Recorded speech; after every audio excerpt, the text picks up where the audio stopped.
Los huesos del miembro torácico de proximal a distal son la escápula, el húmero, el radio y la ulna, los huesos del carpo, los huesos del metacarpo y los huesos de los dedos divididos en falange proximal, media y distal.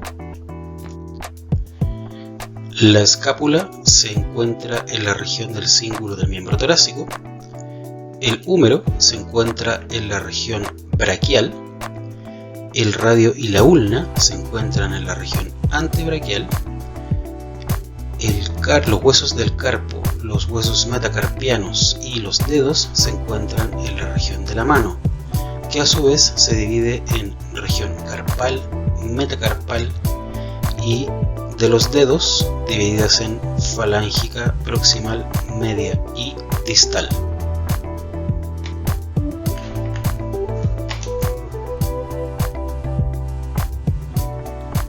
La escápula presenta por craneal una fosa supraespinosa, por caudal una fosa infraespinosa.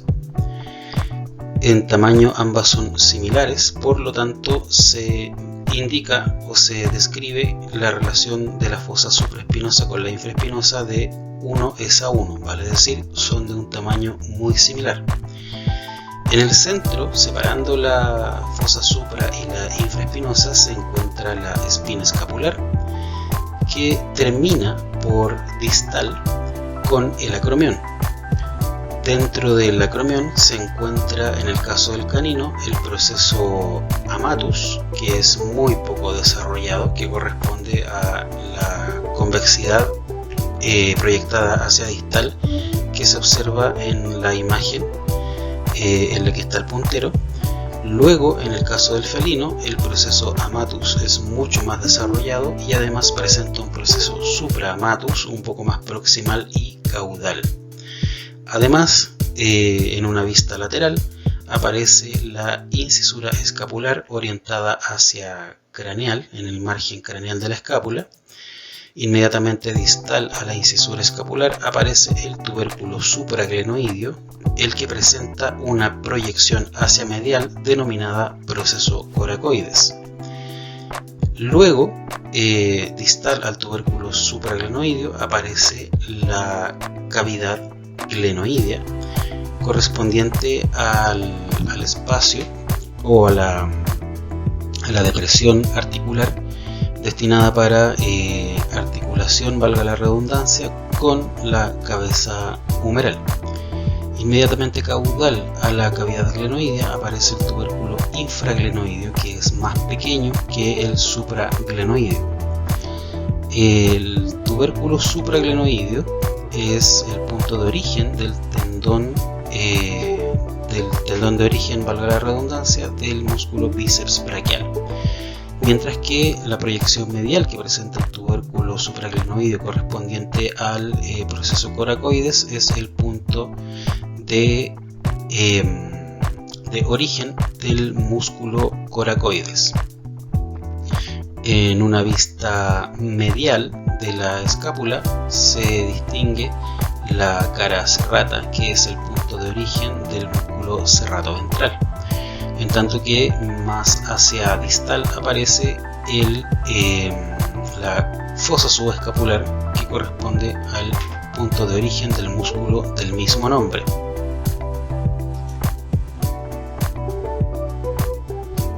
En una vista lateral, entonces se observa cómo articula la cavidad glenoidea con la cabeza humeral. Inmediatamente hacia distal de la escápula aparece el húmero. En una vista lateral se distinguen algunas estructuras que vamos a observar un poquito más de cerca.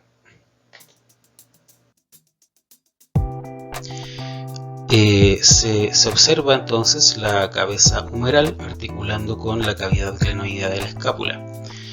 Inmediatamente craneal a la cabeza humeral aparece el tubérculo mayor del húmero, que se continúa hacia distal con la tuberosidad deltoidea. Entre el tubérculo mayor y la tuberosidad deltoidea, por caudal, se forma una línea curva correspondiente a la línea tricipital, que es el punto de origen de la cabeza lateral del músculo tríceps braquial. A su vez, la tuberosidad deltoidea corresponde al punto de inserción del músculo deltoides. Inmediatamente distal a la tuberosidad deltoidea aparece la cresta humeral, y esta cresta humeral va a ser el punto de inserción de los músculos pectorales y del músculo cleidobraquial perteneciente al músculo brachiocefálico. Luego, inmediatamente distal a la cresta humeral, aparece el surco del músculo braquial, que es un surco amplio y poco profundo, por donde se desliza el músculo braquial, que es un músculo encargado de la flexión de la articulación del codo. En esta misma vista se distingue también la epífisis distal del húmero, denominada también como cóndilo humeral. Este cóndilo humeral presenta varias estructuras. Acá en esta vista se distingue básicamente esta estructura articular que está en la epífisis distal del húmero orientada hacia craneal, correspondiente al capítulo. El capítulo siempre es más lateral, por eso en esta vista lateral se distingue el capítulo humeral, que es una estructura articular para los movimientos, en este caso de la epífisis proximal del radio. Aparece también la cresta supracondilar lateral, junto con el epicóndilo lateral, que son puntos de origen de los músculos encargados de la extensión del carpo y de los dedos. Se distingue también algo de la fosa olecraniana, que es una depresión presente en la superficie caudal del cóndilo humeral,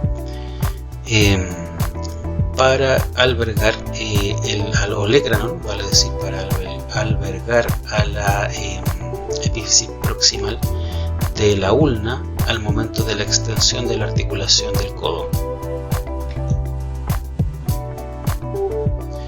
En una vista craneal del húmero se distingue el tubérculo mayor junto con la tuberosidad deltoidea, que siempre va orientada hacia el lateral. Entonces, en este caso, como estamos viendo por craneal, este húmero y la cresta humeral está siempre por lateral, sería entonces un húmero izquierdo. El húmero, luego, la tuberosidad deltoidea del húmero se continúa con la cresta humeral, y a su vez esta se continúa con el surco braquial. Inmediatamente medial al tubérculo mayor del húmero aparece el tubérculo menor. Entre ambos tubérculos se encuentra el surco intertubercular, que es un punto de deslizamiento del tendón de origen del músculo bíceps braquial. Además, se encuentran otras tuberosidades que son poco marcadas, en este caso hacia medial, la tuberosidad para el músculo redondo mayor, que es un músculo asociado en este caso a la escápula. Luego, inmediatamente hacia distal, vamos a encontrar entonces nuevamente la tuberosidad deltoidea hacia lateral, el surco braquial también por lateral, y luego aparece entonces el cóndilo humeral correspondiente a la epífisis distal de este hueso. En una vista craneal se distingue una fosa correspondiente a la fosa radial, que a su vez contiene al agujero supratroclear. La fosa radial es una depresión que alberga al radio al momento de la flexión de la articulación del codo. Inmediatamente distal a la fosa radial y al agujero supratroclear se encuentra la tróclea humeral y el capítulo humeral. Ambas son estructuras articulares. La tróclea humeral tiene forma de reloj de arena en posición horizontal, presenta dos labios, un labio lateral, un labio medial y un surco central. Esta tróclea humeral entonces es un punto en el que se va a deslizar la incisura troclear de la ulna para permitir la flexoextensión de la articulación del codo. Por lateral, el capítulo es una estructura destinada para la articulación con el radio y permite en este caso la pronosupinación de la articulación del codo. Por ejemplo, mientras más desarrollado sea el capítulo de una especie, más capacidad de pronosupinación va a tener esta. Es por esto que en el caso del felino el capítulo es bastante más desarrollado en comparación al capítulo de un canino. Además, en el caso del canino se describe este agujero supratroclear, mientras que en el felino no existe el agujero supratroclear. Sin embargo, sí existe la fosa radial, pero no existe entonces el agujero supratroclear. Además, en el caso del felino se describe un agujero supracondilar asociado en este caso a la superficie medial del cóndilo humeral, donde va a pasar una arteria por este agujero supracondilar. En el caso del agujero supratroclear del canino, ahí vamos a ver que este agujero está cubierto por una membrana fibrosa y presenta también un panículo adiposo. Entonces básicamente solo tiene función de la función que cumple es que logra el asentamiento en este caso del radio al momento de flectar la articulación y del proceso ancóneo de la ulna al momento de extender la articulación del codo. En el caso de una vista caudal del cóndilo humeral aparece nuevamente el agujero supratroclear. En el caso del canino aparece rodeado en este caso de una fosa que es más profunda que la fosa radial, correspondiente a la fosa olecraneana. En esta fosa olecraneana se aloja entonces el olecranon, que corresponde a la epífisis proximal de la ulna. La fosa olecraneana se encuentra entonces también delimitada por lateral y por medial por las crestas supracondilares, lateral y medial respectivamente.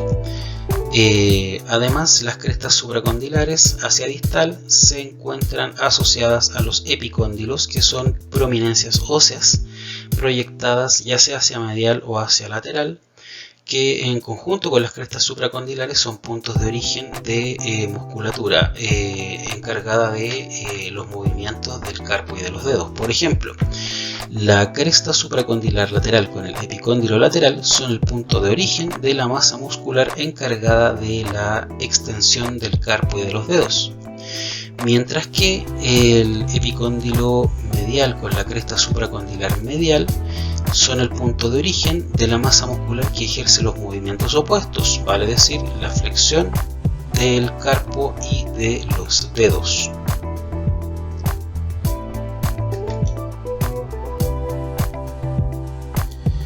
En el caso del radio y de la ulna, las estructuras más importantes, en este caso en el radio por ejemplo, son sobre todo la epífisis distal, que va a presentar un proceso que se denomina como proceso estiloideo. Este proceso estiloideo está posicionado hacia medial en la articulación del carpo. El radio en la mayoría de su recorrido está orientado hacia medial, sobre todo en la epífisis distal está orientado hacia medial en el antebrazo. Sin embargo, la epífisis proximal está orientada directamente hacia craneal. Entonces vamos a ver que existe la epífisis proximal del radio presenta una cabeza radial esta cabeza radial presenta una estructura que se llama circunferencia articular. Esta circunferencia articular se corresponde con esta incisura que se está marcando en la ulna con el puntero, que corresponde a la incisura radial. Entonces, la circunferencia articular del radio se asienta en la incisura radial de la ulna, quedando entonces el radio orientado hacia craneal, como se ve en la imagen de la derecha. El radio queda orientado hacia craneal en el antebrazo, mientras que la ulna queda orientada hacia caudal. Al momento del movimiento de pronosupinación, el radio en su epífisis proximal solamente gira en un eje, nada más que eso, gira en su propio eje, asentado en la incisura radial, y a su vez manteniendo su posición gracias a estos procesos que se encuentran en la ulna, denominados como procesos coronoideos, que son los que mantienen entonces al radio en su posición cuando éste gira sobre su propio eje en los movimientos de pronosupinación. Vamos a ver luego que hacia distal entonces el radio queda orientado hacia medial y la ulna queda orientada hacia lateral. Quedando entonces el proceso estiloideo del radio por medial, la ulna también tiene su propio proceso estiloideo que queda orientado hacia lateral. Ambos procesos estiloideos lo que hacen básicamente es mantener a los huesos del carpo, que vienen articulados hacia distal, en su posición al momento de la flexoextensión de la articulación del carpo, vale decir, evitan luxaciones o subluxaciones de la articulación del carpo. Al describir la ulna, ya habíamos mencionado que la epífisis proximal de la ulna se denomina olecranon. Vamos a ver que en el olecranon existen dos procesos coronoideos que ya habíamos mencionado, y que ambos procesos coronoideos se contactan con la incisura radial, y estas tres estructuras entonces son las que mantienen al radio en su posición al momento de la pronosupinación. Inmediatamente proximal a la incisura radial aparece la incisura troclear, que en una vista lateral presenta una forma de media luna, y el extremo proximal de la incisura troclear corresponde al proceso ancóneo. Este proceso ancóneo, junto con la incisura troclear, junto con la fosa articular de la cabeza del radio, entre esas tres estructuras forman una media luna que va articulada con la tróclea del húmero.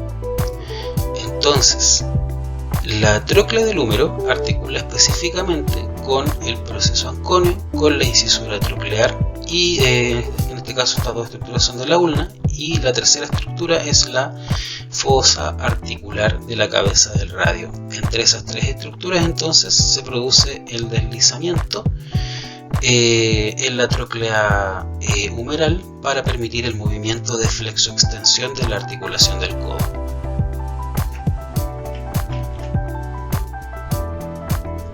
Los huesos del carpo, en el caso de carnívoros, que es la imagen de la izquierda representada por una mano de un canino, vamos a ver que si hacemos el comparativo con otras especies, por ejemplo con equinos o con rumiantes, vamos a ver que los huesos de la fila proximal del carpo se encuentran separados, por ejemplo en equinos y rumiantes, donde desde medial hacia lateral se observa el carpo radial, el carpo intermedio, el carpo ulnar y el carpo accesorio.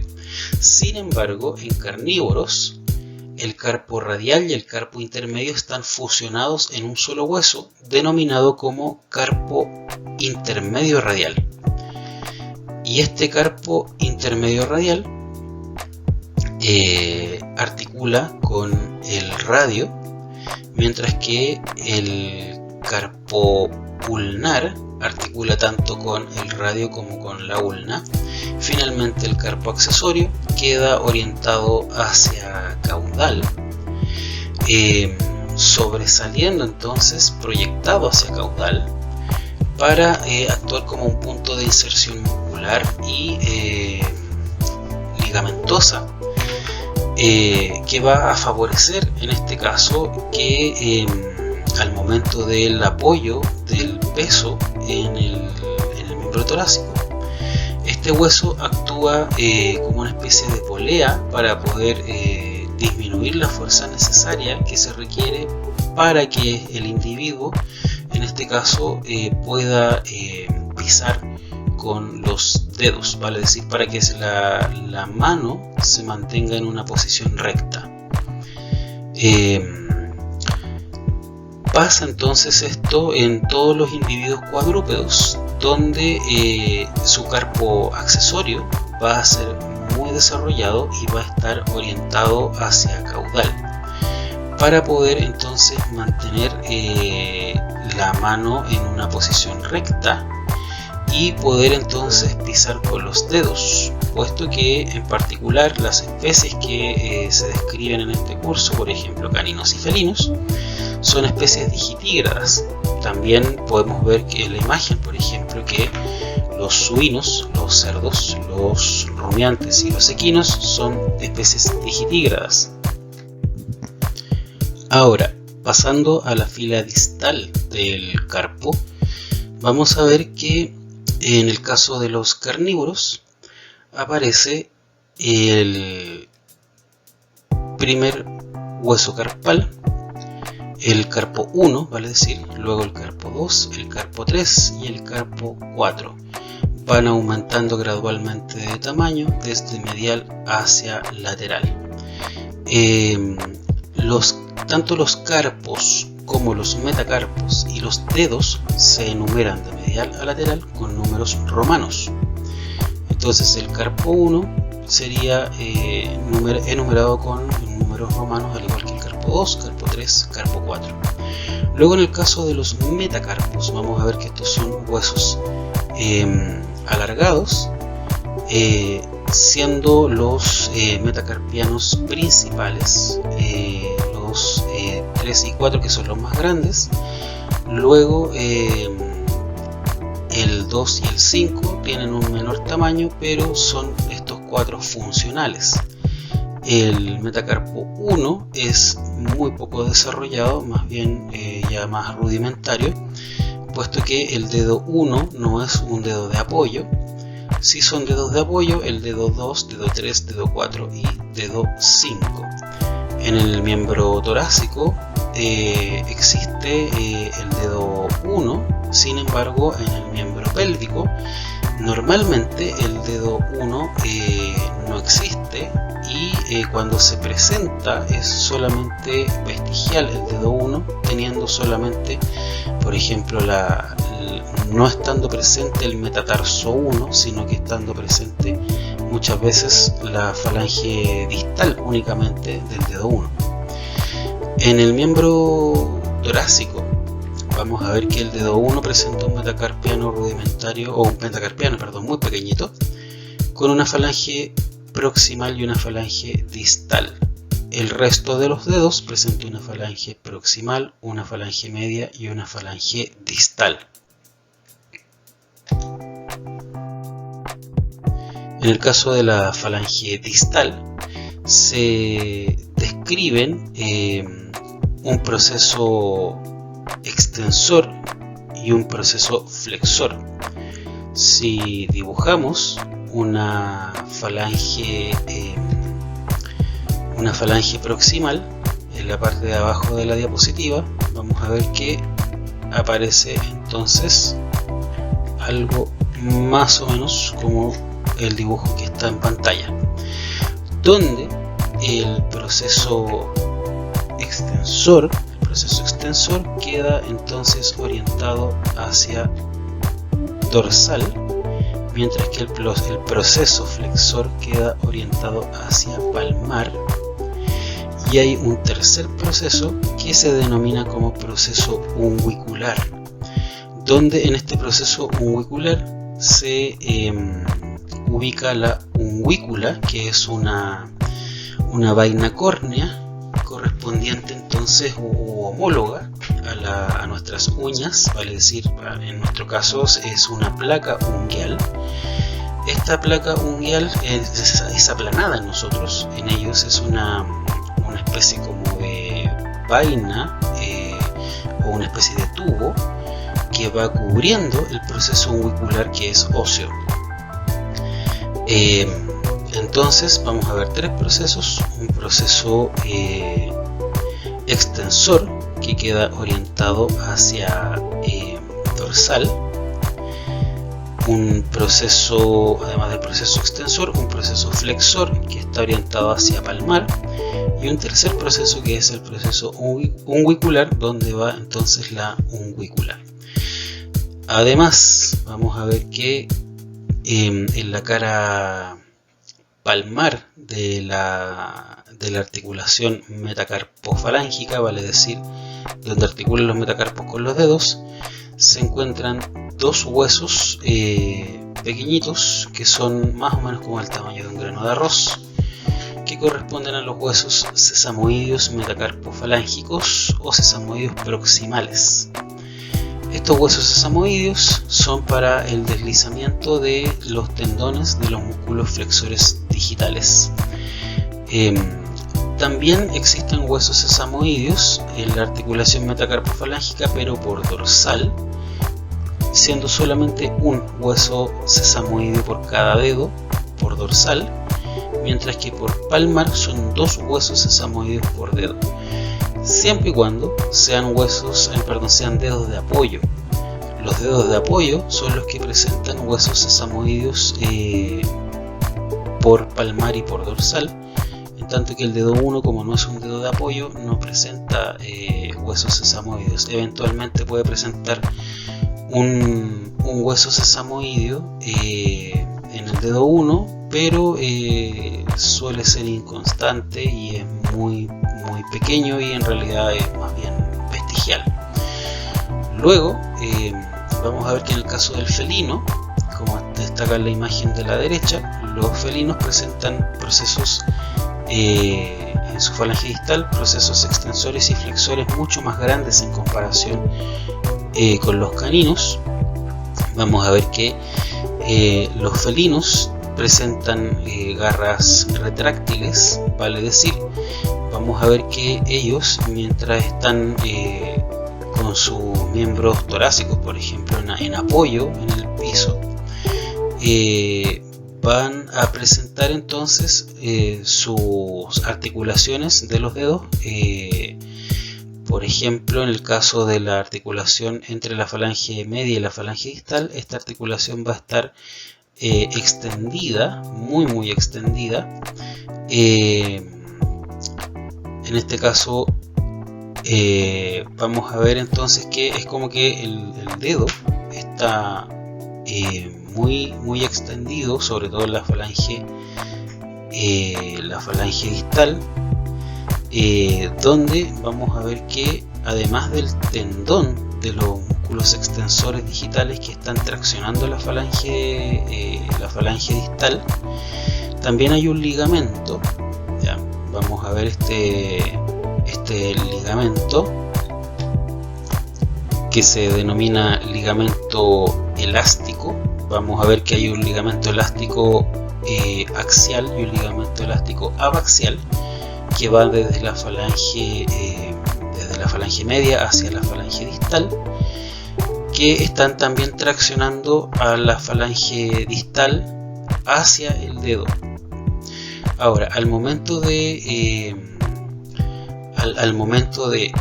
extender o de estirar, entre comillas, y dicho como coloquialmente, al momento de estirar los dedos, en este caso, la falange distal, vamos a ver que se flecta. Al momento de flectar la falange distal, aparece entonces la garra. Vale decir, cuando los músculos flexores digitales traccionan el proceso flexor de la falange distal, ahí se flecta la falange distal también, por lo tanto, y se extienden entonces las unguículas. Bien. Y al momento entonces de relajar, en este caso la mano, automáticamente los ligamentos elásticos axial y abaxial hacen que la falange distal vuelva a su posición de reposo.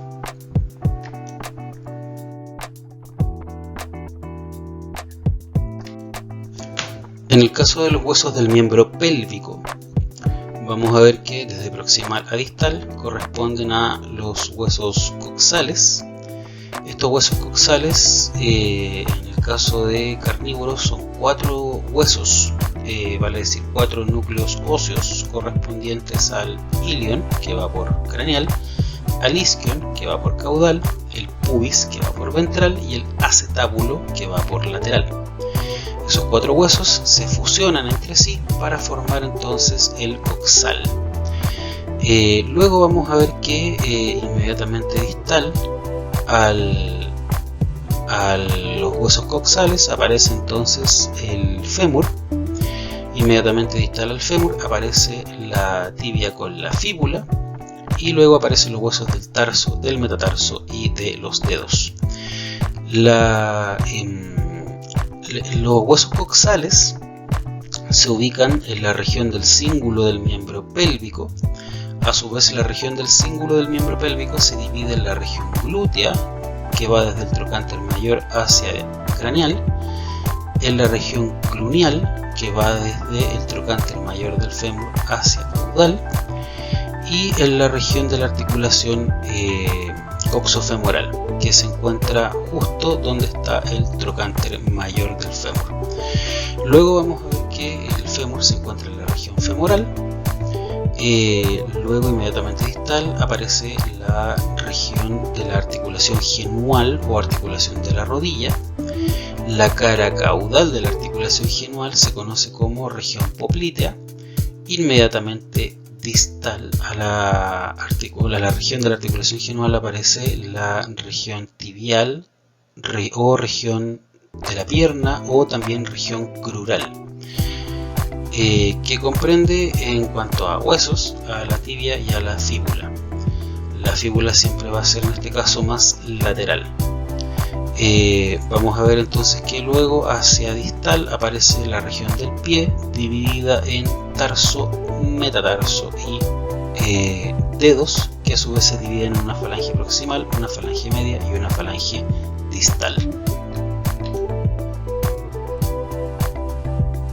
En el caso de los huesos de los huesos coxales, se observan 3 núcleos óseos correspondientes al ilion, al isquion, al pubis, y en el caso de los carnívoros se describe un cuarto núcleo que corresponde al núcleo acetabular. Vale decir, son 4 huesos que forman el coxal completo, puesto que este coxal es la fusión de estos 4 huesos. La cavidad en la que articula la cabeza femoral se llama acetábulo. Desde el acetábulo hacia craneal está el isquion, desde el acetábulo hacia caudal desde el acetábulo hacia craneal el ilion, desde el acetábulo hacia caudal el isquion, desde el acetábulo hacia ventral el pubis. El ilion tiene 2 porciones, un ala y un cuerpo. El ala es más angosta, el cuerpo es más angosto, el ala es más ancha. Al ala del ilion se le describe una cresta ilíaca y 4 espinas ilíacas. Una espina ilíaca craneal dorsal, una espina ilíaca caudal dorsal, una espina ilíaca craneal ventral y una espina ilíaca caudal ventral. Las 2 espinas ilíacas dorsales son la tuberosidad sacra y la espina ilíaca craneal ventral es la tuberosidad coxal. Por lateral se distingue la cara glútea, que es una concavidad poco profunda que si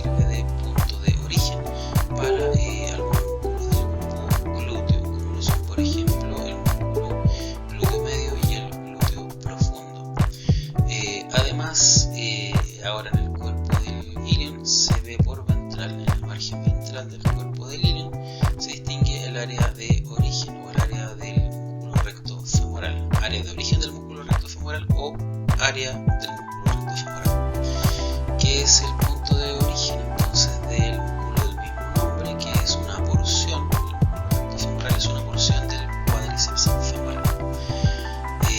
En el margen dorsal del cuerpo del ilion se distingue la incisura isquiática mayor, que va hacia caudal acompañada por la espina isquiática, y más caudal por la incisura isquiática menor. Por ejemplo, en esta vista medial se ve la incisura isquiática mayor, la espina isquiática y la incisura isquiática menor. Se ven las tres estructuras de forma más clara. La incisura isquiática menor pertenece al isquion, ya no pertenece al ilion. También vamos a ver que en esta misma vista medial se observa la cara articular auricular, que es el punto de articulación de las orejas del sacro, por eso se llama cara articular auricular. En una vista ventral, por ejemplo, se pueden distinguir los agujeros obturadores, que son muy grandes, que están formados por el pubis, el isquion y el ilion. Se distinguen mejor también los acetábulos, que son las cavidades en las que articula la cabeza femoral. Se distingue también la sínfisis pelviana, sínfisis pélvica o sínfisis isquiopubiana, que resulta de la articulación o de la unión de los pubis contralaterales y de los isquion contralaterales. Entonces se forma la sínfisis isquiopubiana, que es en este caso una articulación de tipo cartilaginosa, donde estos huesos se unen entre sí, huesos contralaterales se unen entre sí por medio de fibrocartílago. Esta sínfisis en la que se abre, por ejemplo, al momento del parto, se desarticula, se separa. Vamos a ver también que por ventral, entre el ilion y el pubis, se forma la eminencia iliopúbica. Ya en el pubis por craneal se forma el pecten, que es el margen craneal del pubis, y el tubérculo púbico. Estas tres estructuras son de inserción u origen muscular, de músculos que tienen que ver con movimientos del miembro pélvico. Vamos a ver entonces que,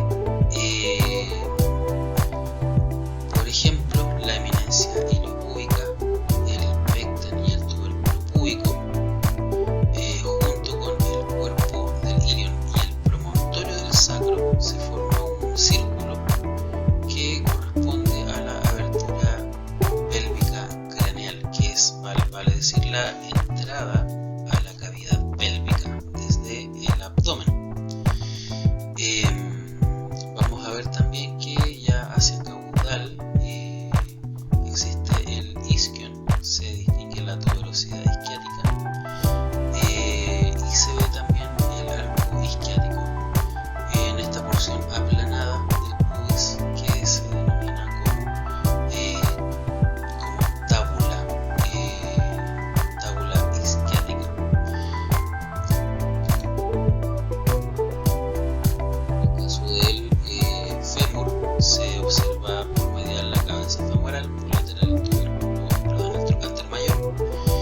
En esta vista caudal que está en la imagen de la derecha, se ve la cabeza femoral de superficie lisa, se ve el trocánter mayor de superficie rugosa, con el trocánter menor que está hacia medial y la cresta intertrocantérica.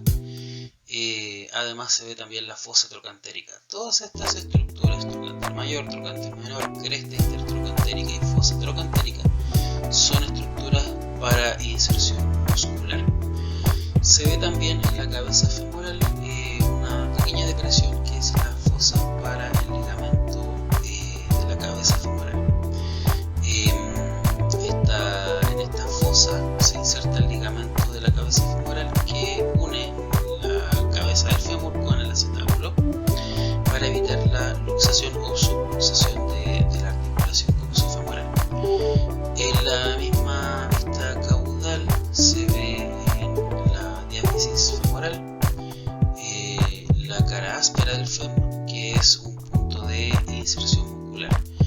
más hacia distal se ven los cóndilos femorales, que son las estructuras que articulan con la tibia, específicamente con los cóndilos tibiales. Entre los cóndilos femorales, entre el cóndilo medial y el cóndilo lateral, aparece la fosa intercondilar. En una vista craneal de la epífisis distal del fémur se ve la tróclea femoral, que presenta un labio lateral, un labio medial y un surco central por el que se desliza la patela. Además de la patela, que es un hueso sesamoideo, por caudal en el fémur existen dos huesos sesamoideos también, que se denominan sesamoideos del gastrocnemio, que se ubican entonces en el músculo del mismo nombre y facilitan entonces los movimientos o el deslizamiento de estos músculos por sobre los cóndilos femorales. También aparece otro hueso sesamoideo, que acá no está en la imagen, que es el hueso sesamoideo del músculo popliteo. En esta imagen se logra distinguir, por ejemplo, ahí el sesamoideo del popliteo. En esta vista caudolateral de la articulación genual se ve como los cóndilos femorales articulan con los cóndilos tibiales. Lo mismo en la imagen de la izquierda, los cóndilos femorales articulan con los cóndilos tibiales. Se ve también en este caso los huesos sesamoideos del gastrocnemio y la patela, que son entonces los huesos sesamoideos de la articulación genual. En el caso de la tibia se observan entonces, por ejemplo, en esta vista caudal, los dos cóndilos tibiales. Se ven las eminencias intercondilares que están asociadas a cada cóndilo, por ejemplo la eminencia intercondilar medial asociada al cóndilo medial y la eminencia intercondilar lateral asociada al cóndilo lateral. Los cóndilos son estas superficies lisas en las que articulan los cóndilos femorales. Entre las eminencias intercondilares se ven las áreas intercondilares, que son tres: un área intercondilar craneal, un área intercondilar media y un área intercondilar caudal, que son el punto de inserción de, por ejemplo, los ligamentos cruzados de la articulación genual. Lateral al cóndilo lateral de la tibia se ve la fíbula, que es un hueso más pequeño, poco desarrollado, que no recibe gran carga de peso, por eso que es menos desarrollada en esta especie. Y vamos a ver que hacia craneal en la tibia se forma el tubérculo tibial con la cresta tibial. Por ejemplo, en la imagen superior derecha se ve en una vista lateral el tubérculo tibial y cómo se continúa con la cresta tibial, la tuberosidad tibial o tubérculo tibial con la cresta tibial, y se ve la fíbula acompañando en este caso a la tibia por lateral. El epífisis distal de la tibia, la superficie o la cara articular, esta cara articular se conoce como cóclea tibial. La cóclea tibial es para el deslizamiento de la tróclea del talón. Entonces la tróclea articula con la cóclea y en conjunto permite movimientos de flexo-extensión de la articulación talocrural, que es la articulación que se conoce coloquialmente como el tobillo. En este caso entonces es la articulación talocrural. Esta articulación talocrural presenta dos maleolos, que son estas proyecciones óseas: el maleolo medial, que pertenece a la tibia, y el maleolo lateral, que pertenece a la fíbula. Ambos maleolos, como se va a ver más adelante, lo que hacen es mantener a los huesos del tarso en su posición mediante los movimientos o durante los movimientos de flexo-extensión. Acá en esta imagen se ven los huesos del tarso. La imagen de la izquierda es una representación de los huesos del tarso del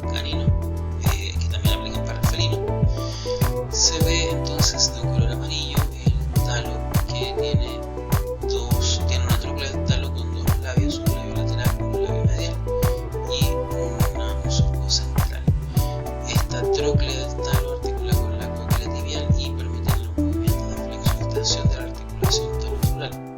El talo se ubica hacia medial, mientras que el calcáneo se ubica hacia lateral. El calcáneo presenta esta estructura que es la tuberosidad calcánea, que sobresale hacia plantar. Cumple exactamente la misma función que el carpo accesorio en el miembro torácico, vale decir, es un punto de inserción muscular